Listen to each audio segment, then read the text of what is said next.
Hoy vamos a continuar con el tema que son los patrones radiológicos. Patrones radiológicos, debemos saber que la radiografía de tórax es una herramienta diagnóstica esencial para detectar patologías tanto torácicas como pulmonares. Esto se debe hacer bajo un enfoque estructurado y el conocimiento de los patrones radiológicos de normales a patológicos. También nos permite conocer patrones radiológicos de acuerdo a la patología pulmonar. Como ya han avanzado el tema de síndromes físicos, entonces patrones radiográficos debemos integrar con los síndromes físicos y en base a esto determinar un patrón radiográfico del paciente explorado para saber determinar el tipo de la lesión pulmonar, la localización, la ubicación segmentaria o lobar de la patología en la radiografía. Para poder tener un fundamento, para poder describir una radiografía de tórax, tenemos que conocer los conceptos fundamentales. Primero, debemos conocer las densidades. Segundo, los criterios de calidad, conocer la anatomía del tórax para poder dar una lectura a la radiografía. Dentro de lo que es las densidades radiológicas tenemos el aire, que está representado de un color negro, y dentro de la radiografía de tórax va a estar representada la que es la tráquea, los bronquios principales y el parénquima pulmonar, porque son llenos de aire. La grasa se va a identificar como un color gris y estos van a ser los planos faciales de la musculatura de la caja torácica y el ápice cardíaco. También tenemos una que nos dice agua, que va a ser de gris claro o blanco, donde vamos a poder observar las estructuras del mediastino, las arterias y venas pulmonares. Y el color blanco, que es el calcio del hueso, que se va a determinar por un color blanco. Entonces, ya conociendo las densidades óseas, vamos a ir a los criterios de calidad. Los criterios de calidad van a ser la primera, la penetrancia, que nos va a permitir ver la columna vertebral a través del corazón y sus estructuras vasculares. Posterior tenemos que evaluar la inspiración. La inspiración nos va a permitir ver el sexto arco costal anterior llegar a la mitad del diafragma. La rotación va a ser la apófisis espinosa de las vértebras que están equidistantes a la clavícula. Posteriormente tenemos la angulación, que la angulación va a ser que la clavícula proyectada sobre el tercer arco costal, y la cobertura va a incluir el parénquima pulmonar en su totalidad. La ausencia de movimiento va a determinar el diafragma y los senos costofrénicos, que deben ser nítidos.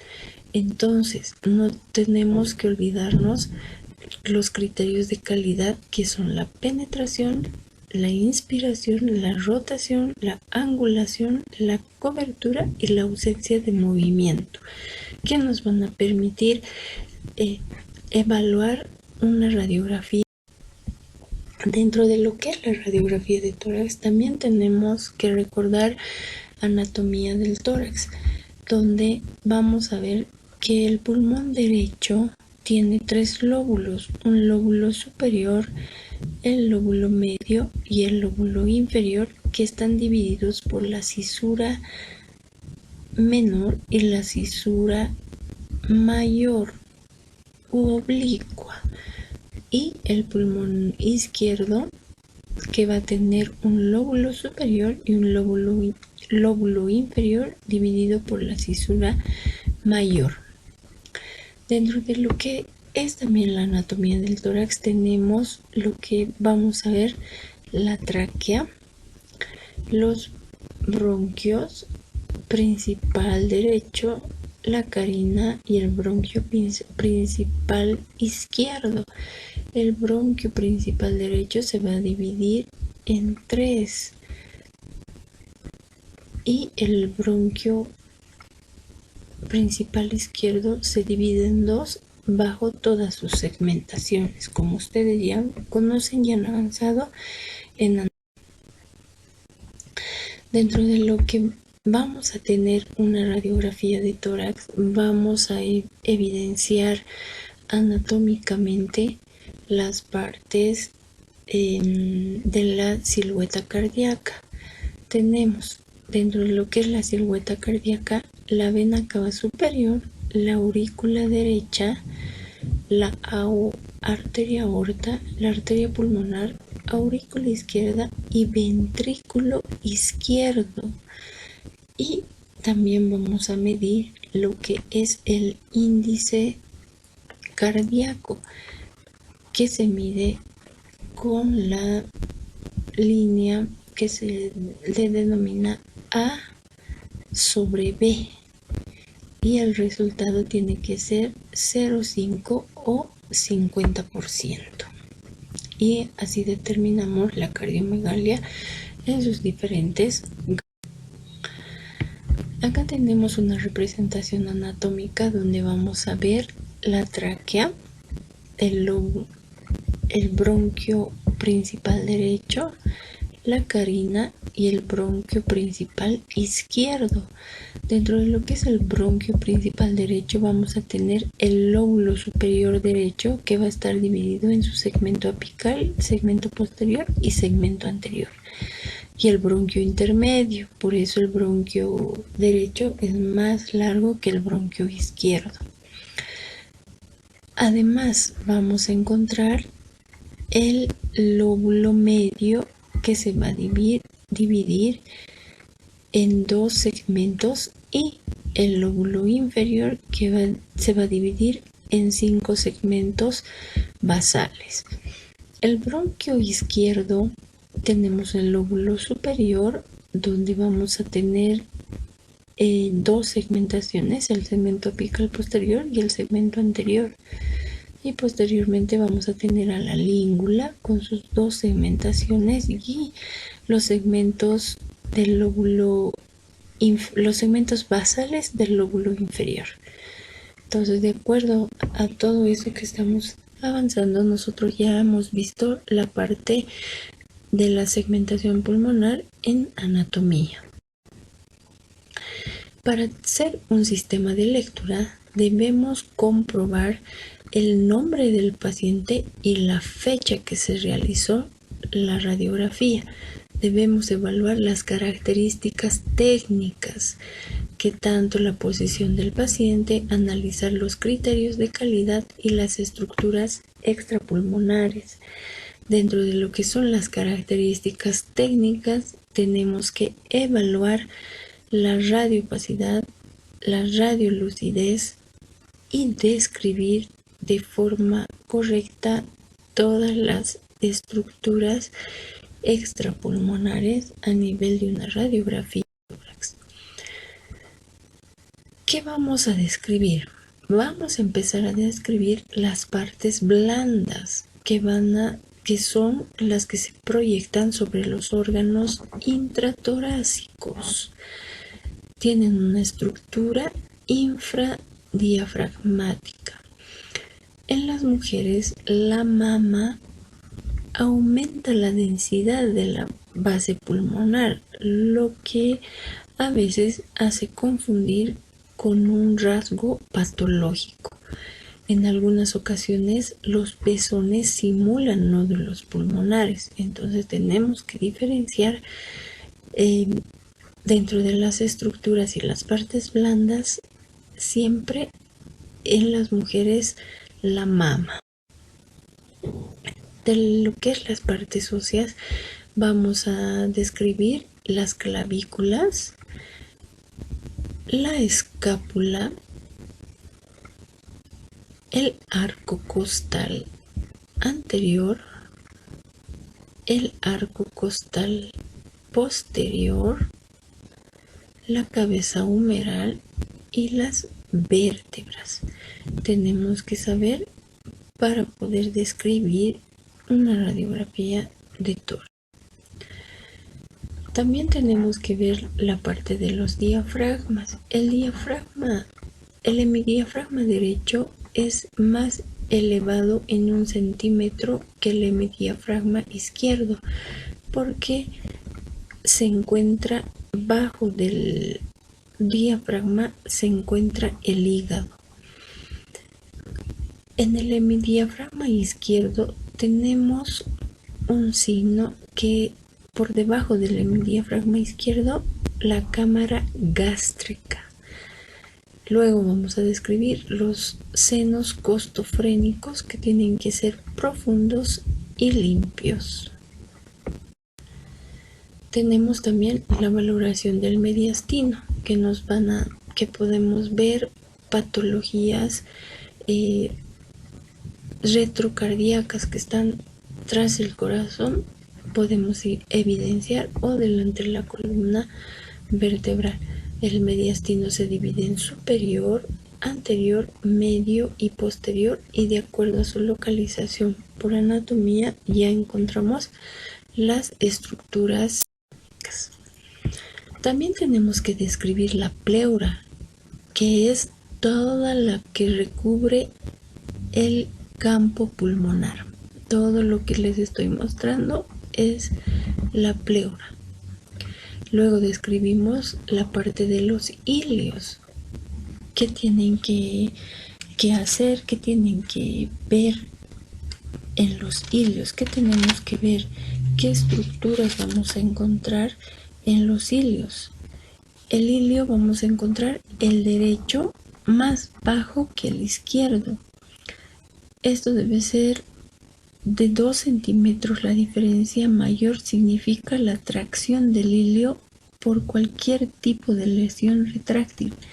El ilio derecho es mucho más visible que el ilio izquierdo, esto por razones anatómicas.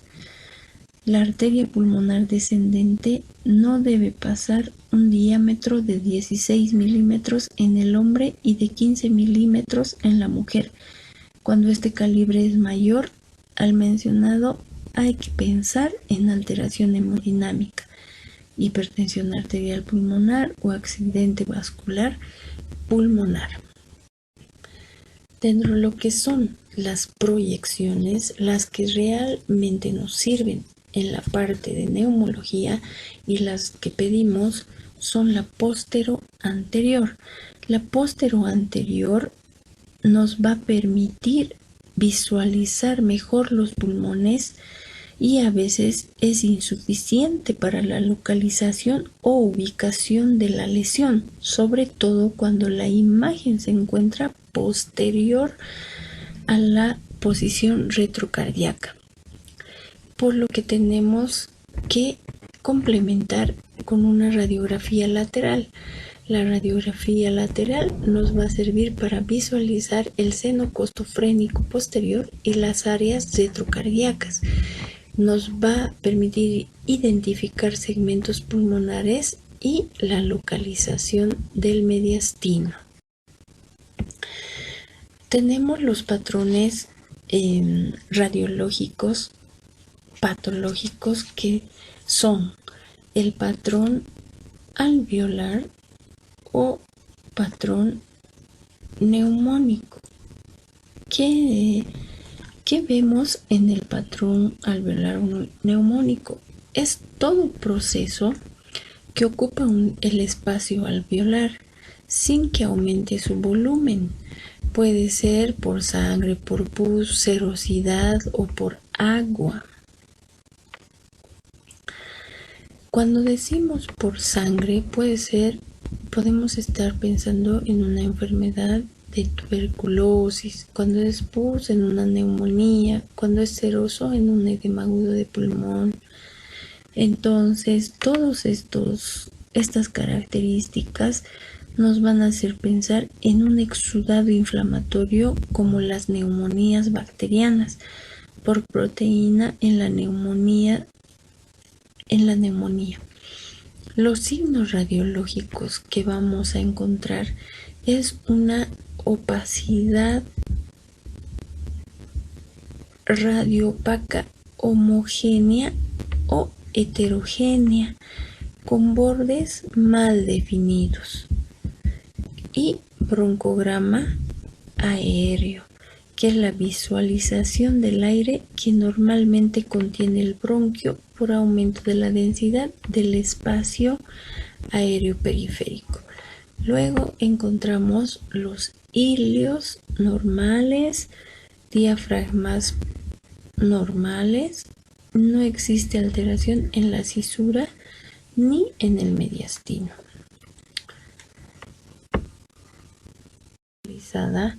Estamos hablando de una radiopacidad extensa de bordes mal definidos y irregulares que borran los vasos. Presencia de broncograma aéreo, el signo de la cisura, bordes bien definidos.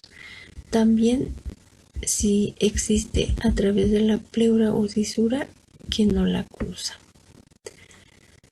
Encontramos en el patrón neumónico el difuso, que son imágenes múltiples de bordes mal definidos en ambos campos pulmonares, y también se llama el signo en alas de mariposa. Esto normalmente podemos ver en el edema agudo de. Posteriormente tenemos el patrón atelectásico. El patrón atelectásico, ¿qué nos va a decir? ¿Qué nos va a hablar? La atelectasia es el pegamiento de las paredes alveolares por obstrucción bronquial, sea intrínseca o extrínseca, y por la alteración de la ventilación. Existe inactivación de las sustancias tensioactivas que produce el pegamiento de las paredes alveolares. La atelectasia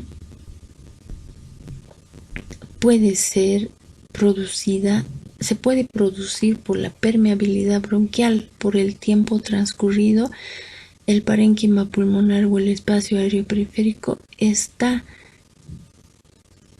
calcificado y no es expansible. A esto se le llama atelectasia secundaria, que desde el punto de vista físico se comporta como un síndrome de condensación pulmonar. Esta atelectasia puede deberse a muchos factores, como ya les he dicho, extrínsecos, intrínsecos, y entre el más común tenemos a los tapones mucosos. Dentro de los signos radiográficos tenemos signos radiográficos directos y signos radiográficos indirectos. ¿Cuáles son los signos radiográficos directos? Son imágenes radioopacas homogéneas con bordes bien delimitados. No existe broncograma aéreo y existe tracción de la cisura hacia el lado de la atelectasia.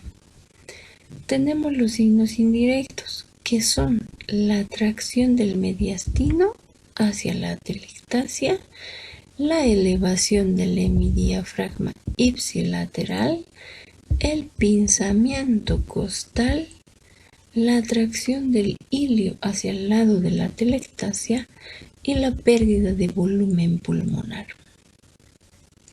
Entonces, todas estas figuras nos hacen pensar en un patrón atelectásico, que, vuelvo a recalcar, el compromiso para un patrón son los tapones mucosos.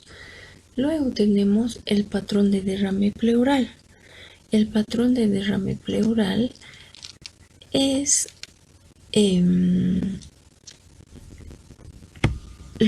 puede ser localizado o también puede ser por su magnitud.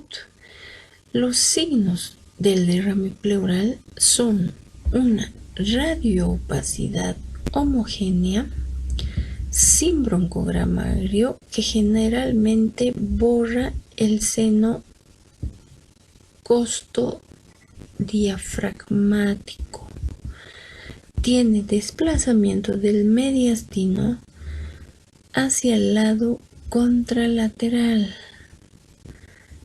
aplanamiento o descenso del diafragma, ensanchamiento de los espacios intercostales, imagen en menisco con la concavidad hacia arriba y hacia adentro, imagen del menisco con la concavidad hacia arriba o hacia adentro. Entonces, estos signos nos hacen pensar en un patrón de derrame pleural. Posteriormente tenemos el patrón tumoral. Este patrón radiográfico de tipo tumoral puede ser sospechado desde el punto de vista clínico, pero en la mayoría de los hallazgos radiográficos no tenemos que delimitar o ver si es un benigno o maligno. Dentro de sus signos radiológicos vamos a encontrar una imagen radioopaca homogénea de forma redonda, una imagen radioopaca homogénea de forma redonda, con bordes bien definidos, o también pueden ser bordes mal definidos que tienen espiculaciones. Puede tener localización, puede ser central o puede ser periférico, y puede alterar la cisura o el hilio por la compresión. Posteriormente tenemos el patrón intersticial. El patrón intersticial es cuando el tejido de soporte en el intersticio está comprometido y genera opacidades lineales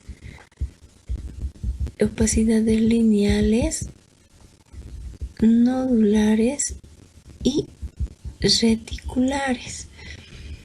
Puede estar asociada estas imágenes a la fibrosis pulmonar, a la sarcoidosis, a las infecciones virales, al edema intersticial y a la neumoniosis. Dentro de lo que es el patrón intersticial tenemos un espacio intersticial peribronquial, un espacio intersticial centroacinar en una forma de poliedro de varios alvéolos. La neumoconiosis que se infiltra produciendo cuadros de fibrosis se va cicatrizando. El espacio intersticial centrolobulillar va a rodear al lóbulo, a los alvéolos, Las neumonías por reacción inflamatoria también puede llevar a fibrosis. Dentro de lo que tenemos un patrón reticular. Este espacio intersticial centroacinar tiene líneas poliédricas irregulares y también tiene el patrón en panal de abeja. Ya habíamos mencionado que este patrón también puede ser por fibrosis pulmonar, enfisema, histiocytosis, neumoconiosis, neumonía intersticial idiopática y conocida como enfermedad pulmonar intersticial difusa con sus variantes. Podemos pensar en una metástasis, el patrón nodular no cavitado, que nos puede hacer pensar en una metástasis pulmonar. Aquí tenemos el patrón reticular, aquí tenemos el patrón fibroso. Posteriormente tenemos el patrón tumoral, que puede ser sospechado desde el punto de vista clínico, pero este es un patrón que la mayoría de las veces es un hallazgo radiológico. No haremos diagnóstico diferencial entre un patrón tumoral benigno y maligno, pues no corresponde al presentar el capítulo. Patrón de neumotórax. El patrón de neumotórax vamos a ver que tenemos una zona hiperlúcida. Una zona hiperlúcida del lado afectado. Esto indica que hay aire en el espacio pleural entre el pulmón y la pared torácica. Posteriormente tenemos el patrón de atrapamiento aéreo. El patrón de atrapamiento aéreo se da más en enfermedades como por ejemplo el asma, el EPOC y vamos a ver imagen hiperclara bilateral. Vamos a ver el mediastino alargado. El mediastino está alargado. El aplanamiento del diafragma y las costillas horizontalizadas y aumento de los espacios intercostales. Los cilios de tipo arterial. Rectificación del cono de la pulmonar, aumento de las cavidades derechas, modificación del vértice torácico, aumento del espacio retroesternal y aumento del espacio retrocardíaco.